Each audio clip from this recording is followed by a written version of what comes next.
Hey y'all, thanks for tuning in. So I know in a lot of my videos I do a lot of talking, but I haven't really shown like a lot of my creative side.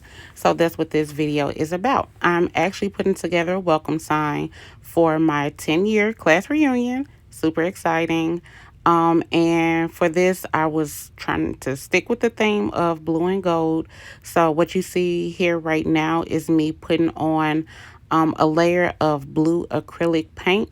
This plexiglass acrylic sheet, whatever, I got it from Home Depot.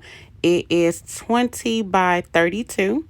I figured that would be big enough to be seen from a distance. So I was like, okay, we're going to go with this size. So I went ahead and got that paint on there. I also ordered these paint brushes off of Amazon. I could have got the spongy ones, but I like the rough look that it has on the edges. So I just went ahead and stuck with that. And then I came back the next day to do an additional layer because you really want it to be not see-through. Because essentially what's going to happen is this sign is going to be put onto a, not a tripod, but an easel. And depending on where the light is coming from, you'll be able to see the light through it, and it will definitely interfere with the vinyl that you're going to put on the other side. So I'm continuing to layer this acrylic paint on. It's usually pretty thick. It dries pretty quick as well. And yeah, so I just spent a couple of minutes doing that. And my favorite part about this process, actually, because it was super therapeutic, was the sound of the brush. Like the sound of the brush. And I really wish I would have taken some time to like let that part play. But I think that was just a personal preference for me. Um, but yeah, laying it on thick. I didn't want to get too close to the edges because I did like that rough effect. But I was also very happy to get to the computer so I can actually design it. So this is my Silhouette Cameo software. This is Silhouette Studio. And basically I was trying to put it together to where it looked really elegant, but there was still some type of hierarchy in the design. I wanted CPA to be big because that was the name of the school. And I definitely wanted the word welcome to be welcoming. So in almost a cursive font. So I went through a lot of fonts to kind of like see what looked good. I played around with some of the different things.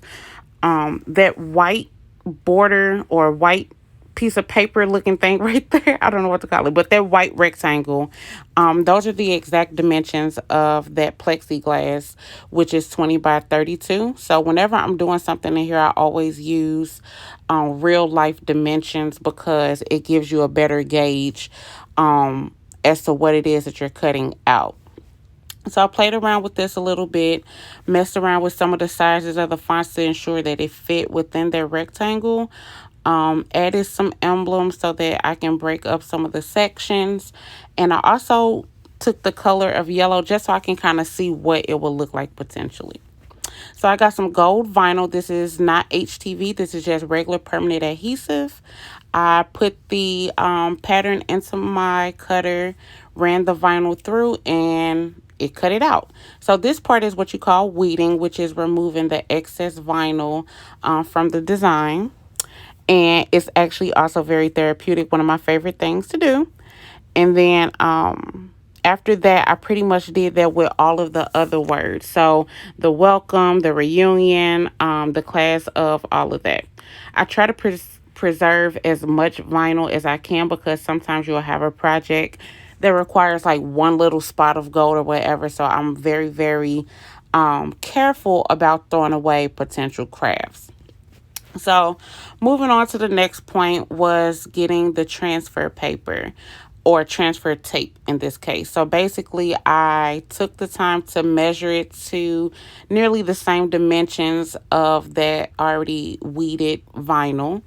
And once I got that down to size and trimmed real nicely, I took off that top layer and I adhered it to the top of the adhesive vinyl. Now, I couldn't find my little scrapey tool.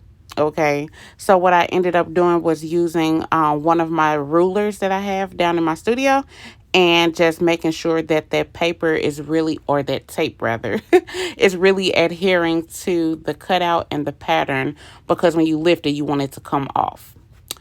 So back to the table. At this point, I was ready to get everything placed. So I took the weeded vinyl, which was now attached to that transfer tape, and I adhered that to the plexiglass. If you're gonna do this, make sure you take off the protective plastic barriers on both sides of this acrylic plexiglass thing because what'll happen is it'll look murky, it won't do well, so just make sure you remove that. So I spent a little time focusing on placement and trying to align the lines on that transfer tape with some of the direction of the board itself, just to make sure that everything was straight and that nothing was crooked. I used that same ruler to make sure that each part of the wording was adhering to the board as it should. A lot of times it'll try to stick or stay adhered to that transfer tape, and it'll give you, a couple of issues. But once you do it the first time, you pretty much got it every other time after that. So, yeah, I was also talking to my friend on the phone while I was doing this. So, I had to stop and, switch some stuff around. But here's the final product. I think it turned out super nice and wow. Can't wait to see how it looks at the reunion. Thanks for watching, y'all. Bye.